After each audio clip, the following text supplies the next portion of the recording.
suppose just a little bit of the start. Isn't it fantastic to see the passion, the conciseness there, the energy that's within Fianna Fáil? Councillor Mary Butler, Kieran Hartley and the other speakers. It's amazing to me, and I know we faced a meltdown in the last election, but it's still amazing to me that we ended up on 20 TDs, and I'm sure going forward that won't be the case. And to see the energy in the room tonight, I'm absolutely delighted to see that. But on the other end of it, I've served for the last 6 months as Deputy Mayor. Yes, we all suffer from a little bit of nerves speaking in front of people, but I have to say, I've never been so nervous before as speaking in front of the members of Fianna Fáil. I'm like a box of frogs here tonight, but you bear with me. I'm delighted I wrote down a few words, so I continue. Ladies, gentlemen, fellow Fianna Fáil members, I'm proud to say, Mayor of the City and County James Tobin, fellow councillors and former TDs. I am extremely honoured to stand before you as a first-time Fianna Fáil councillor and fellow member of our proud organisation, Fianna Fáil, the Republican Party. I was proud to be elected to Waterford City and County Council as a first-time candidate in May of this year. I'm sure you can well imagine, coming from a family whose history in this great party stretches all the way back to its foundation, how proud I was. It was a difficult and tough election, and I am very grateful to all those who gave up their time to support me in a voluntary capacity. One of the great strengths of our great party, I'm sure you will agree. Indeed, Sean Dorgan said to me, Waterford City South is a very left-wing constituency, and Sean Dorgan mentioned to me, you won a seat in Communist Russia, so I must have been doing something right. Since my election, I have endeavoured to work extremely hard for Fianna Fáil, my community, and indeed Waterford as a whole.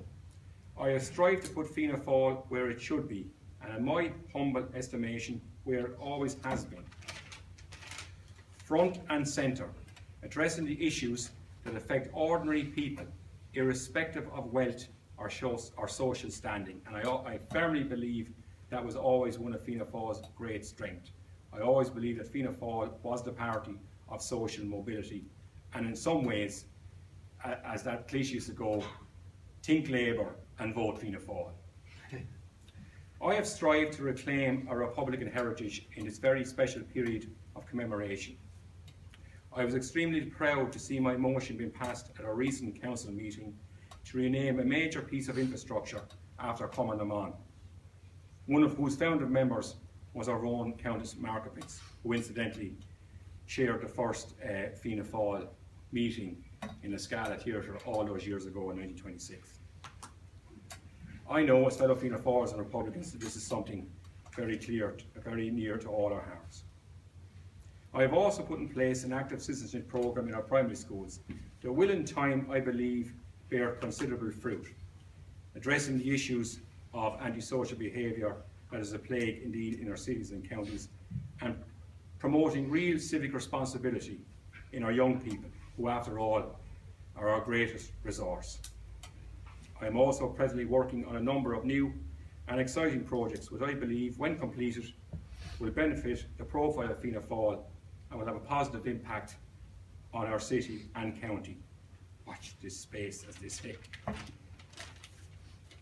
I decided, having spoken to family, friends and Fianna Fáil members, that although only a new councillor and first-time Deputy Mayor, that the time was right for me to put myself before you and humbly ask for your support as a Fianna Fáil candidate in the upcoming general election. I believe I will put in a very strong performance, and I'm very confident that with the support of a unified and focused Fianna Fáil organisation, that I have the profile and wherewithal to deliver a Fianna Fáil seat in Waterford. If selected, I vow to be a candidate for city and county and would work very closely with other candidates and our organisation to deliver for Waterford as a unified entity. I believe it is very important for us all in the run-up to this convention not to get hung up on personality, to concentrate on the issues, both local and national, and to decide without emotion who you believe, as Fianna Fáil members, is best equipped to deliver what we all want at the end of the day. A Fianna Fáil seat, at least one, for this constituency. There is no wrong decision. Whatever you decide is the right decision. I am here because I believe I am the best candidate. Mary is also here because she believes she is the best candidate, and that's the way it should be. The ultimate decision will be yours. You will decide who is the best candidate. And I, as a loyal member of this party, will defer to your better judgment. And if fortunate enough to be selected, will work my hands to the bone to deliver for you. But if on this occasion you decide otherwise, I will also work my fingers to the bone to help a successful candidate deliver for you. And that's the way it should be. I know Mary and any other prospective candidates will feel the same way. And that is the strength of our great party. Before I take my leave, I too would like to say a few words about Councillor James Tobin, and in this year I was honoured to be his deputy. And it was a big ask for James to be a new mayor of a new amalgamated city and county in an amalgamated body that seats 32 members. And I have to say, I knew James only by reputation before I was elected to the City Council. And since then, and in this, I don't want to call it this game, but in this occupation, you have many colleagues and then you have some friends. And I'd like to say that James would be a friend. And I've seen him in action, I've seen how he operates, and he's a man of the highest integrity. He's a man who has the highest empathy for people, and it's been commented to me by people who would not be friends of Fianna Fáil, I have to say, and I won't mention their name, that he's the fairest mayor that we've ever had in Waterford, city or county. And I have to say, I don't envy John Cummins on being the mayor next year, because he has a hell of a line to live up to. Thank you very much.